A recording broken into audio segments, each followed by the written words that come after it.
Varahi declaration అని ప్రకటించారు. మరి వారాహి డిక్లరేషన్ పేరిట ఆలయాల్ని, హిందూ ధర్మాన్ని రక్షిస్తానని నాటకాలు ఆడి ఈ రోజున పవన్ కళ్యాణ్ గారు నిద్రపోతూ ఉన్నారు. ఈ రోజున పవన్ కళ్యాణ్ గారు నిద్రపోతూ ఉన్నారు. రాష్ట్రంలో అనేక ఆలయాల్లో వరుసగా అపచారాలు జరుగుతూ ఉన్నా, దేవుడు భూములు కొట్టేస్తూ ఉన్నా, దేవుడు సొమ్ముని కాజేస్తూ ఉన్నా మీ వారాహి డిక్లరేషన్ ఎక్కడ పవన్ కళ్యాణ్ గారు? మీరు ఎక్కడ నిద్రపోతూ ఉన్నారు? సనాతన ధర్మమని పవన్ కళ్యాణ్ గారు మీరు ముసుగేసుకున్నది దేవాలయాల భూముల్ని, దేవుడి సొమ్ముని కొట్టేస్తున్న వాళ్ళకి అండగా నిలబడడం కోసమా? అండగా నిలబడడం కోసమా? మీరు సమాధానం చెప్పాలి. అలాగనే మీ ఓజీ సినిమా కూడా ప్రీ రిలీజ్ ఈవెంట్ గొడుగు వెంకన్న స్వామికి చెందిన 40 ఎకరాల భూముల్లో ఏర్పాటు చేస్తామని చెప్తున్నారు. ఇది నిజమా అబద్ధమా? దేవుడి దగ్గర కొట్టేయాలని చూస్తున్నటువంటి భూముల్లో OG pre release cinema function ఏర్పాటు చేశారా చేయలేదా?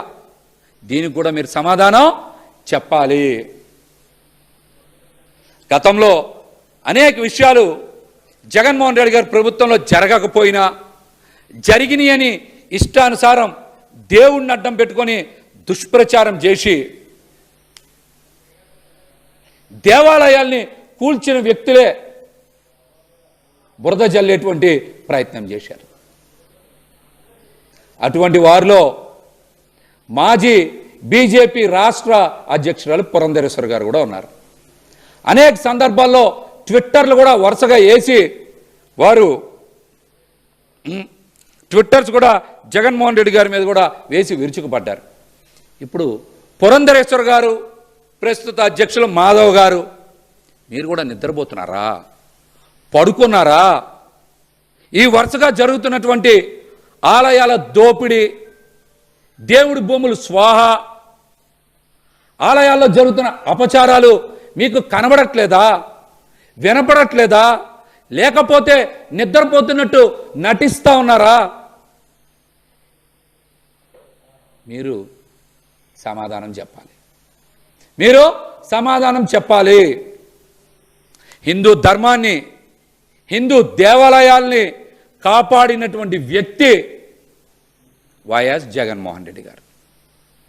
చంద్రబాబు నాయుడు గారు దేవాలయాల్ని కూలిస్తే దేవాలయాల్ని కట్టినటువంటి వ్యక్తి జగన్మోహన్ రెడ్డి గారు. తిరుమల తిరుపతి లాంటి ఆలయ పవిత్రతని కాపాడి భక్తులకి విశేషమైనటువంటి సేవలు అందించినటువంటి వ్యక్తి వైఎస్ జగన్మోహన్ రెడ్డి గారు. కానీ చంద్రబాబు నాయుడు గారు అధికారంలోకి వచ్చిన తర్వాత ఎన్ని అపచారాలు జరిగాయి అన్నీ చూస్తూనే ఉన్నాం కదా. ఎవరు హిందూ ధర్మాన్ని కాపాడింది? ఎవరు హిందూ ఆలయాల్ని నిర్మించింది? రాష్ట్ర ప్రజలు కూడా ఈ అంశాన్ని గమనించాలి. చంద్రబాబు గారి హయాంలోనే హిందూ దేవాలయాలకి, హిందూ ధర్మానికి తీవ్రమైనటువంటి ద్రోహం జరుగుతుందని మనందరికీ కళ్ళ ముందే కనబడతా ఉంది కదా. ప్రస్తుతం మనందరికీ ఇప్పుడు మనందరికీ కనపడతానే ఉంది కదా. మీరు చూసుకోండి, గతంలో కూడా చంద్రబాబు నాయుడు గారు అధికారంలో ఉన్నప్పుడే ఆలయాల కూల్చివేత పాపం ఆయనకే చుట్టుకుంది.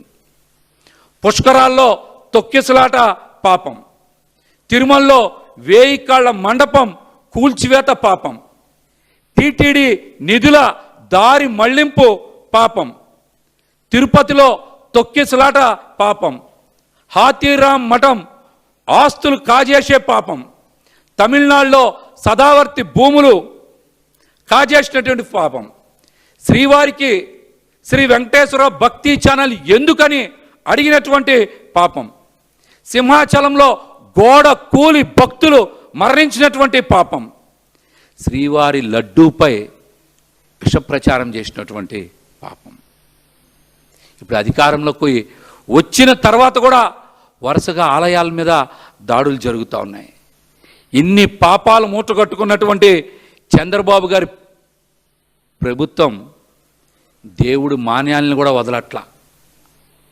వందల వేల ఎకరాలని